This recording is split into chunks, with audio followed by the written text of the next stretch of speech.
My name is Miguel, Camilo Geraldo, Mr. Tim Tricker with Terra Nova Architecture, and we're here to talk about green construction materials. Great, Tim. First of all, thank you very much for letting us here in your office. We definitely appreciate it. You know, it's early in the morning, and we know it's not easy. Everybody seems to be busy. But, Tim, I've been doing a lot of research with homes built out of recycled cars, and talking with Miguel, he told me that you have had some kind of experience and you worked with this in the past. Is that correct?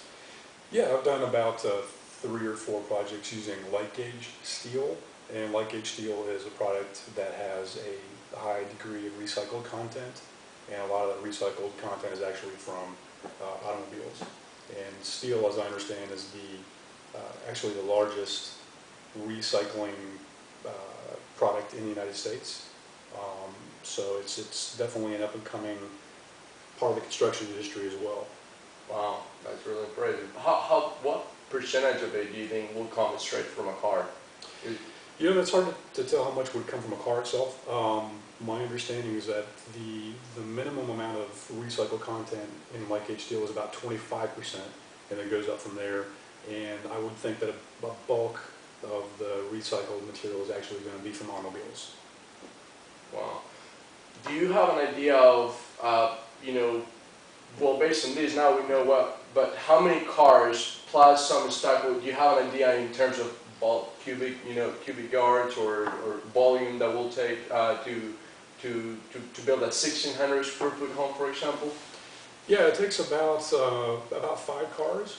The amount of steel that will be equivalent of 5 cars is what would go into your average 1,600 square foot house.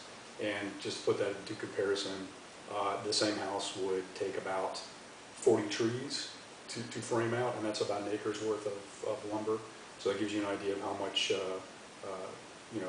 resources you're saving by using the recycled steel. So we have about 5 to 6 cars versus 40 to 50 trees. Yes. To build. Wow, that's really that's a difference. Right. Well, let me ask you something. Does this make sense economically? It does. Recycled steel is endlessly recyclable, so that even theoretically, if the house was ever to be demolished, you could actually reuse the steel again. It's a little more expensive to build out of light gauge steel than it is out of wood. It costs about 15% more. But because you'll see a substantial savings in your insurance, you can almost make up for the money that you would spend as a part of your mortgage payment, for example, like that part of your construction loan. You could actually save up the same amount that would cost you about maybe average about $8 a month extra in your mortgage payment to cover the extra cost of maybe doing this light gauge steel house, but you could pretty much save that amount on your monthly insurance. So it's about a wash. Really? Mm-hmm. Now that we're talking prices, do you have any idea of how much will it cost to frame a house, or do you at least know anywhere where we can go and do this research? It varies depending on the house, but in terms of cost per square footage, we tend to tell clients somewhere around maybe $150 a square foot here in South Walton for wood frame, and for light gauge steel about maybe $175 a square foot. Wow. What are the advantages and disadvantages of working with this type of product that you have found in the field? The advantages are that it's a stronger material, so you have a little less material. It's straighter. Wood studs can oftentimes be worked, and so you have less waste. It's impervious to termites. Obviously, they're not going to eat the steel, and it's you're not going to have mold issues, which is a huge advantage as well. So those are really the biggest advantages: strength of the material, and no worry about termites or humidity. So that's more questions. We've got this great model right in front of us. Yes. Can you talk to us a little bit about it?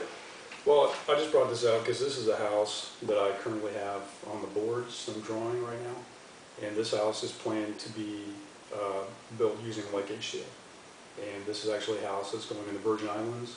Okay. And the reason we chose the steel for this is we can pre-manufacture the walls. They'll be framed and shipped down there as components, and that'll save a lot of the time and labor to do it on site, because labor costs are very expensive on the islands. Alright, so it's just pretty much like a big puzzle. You get all the pieces and you put it all together. Yes, and hopefully it all goes together. Well, that's really good. I've done a little bit of research, and like we talked a few days ago with the styrofoam insulation forms, Right. how these things come already pre-made.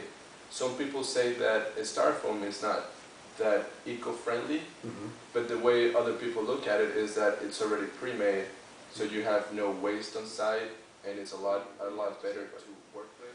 Well, I think that the green aspect of the insulated concrete forms is really found in the incredible insulation values that you can get out of it.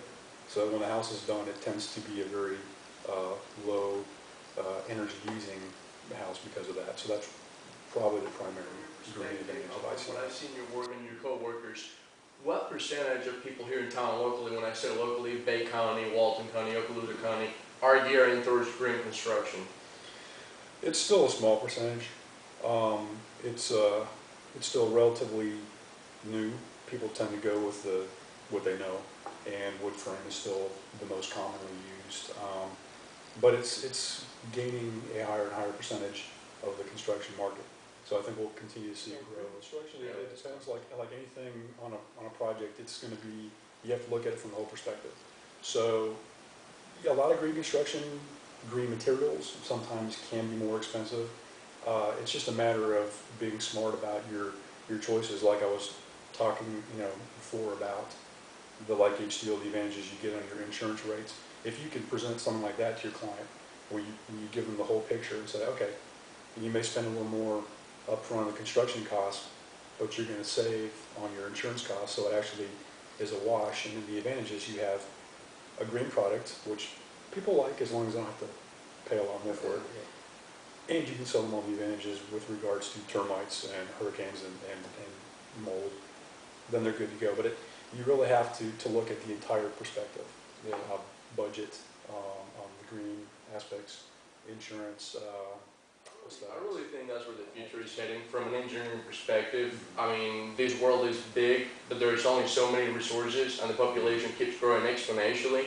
Right. Sooner or later, for mega constructions, engineers are going to have to start finding a solution, and maybe that'll be us working with you one day. Tim, we thank you very much for your time. It's a pleasure for you to open the doors of your office again. Thank you, And we'll look forward to bringing you to FSU Panama City one day and share some of your experience with the guys. I would look forward to that. Thanks a lot. Thank you so much. Thank you guys.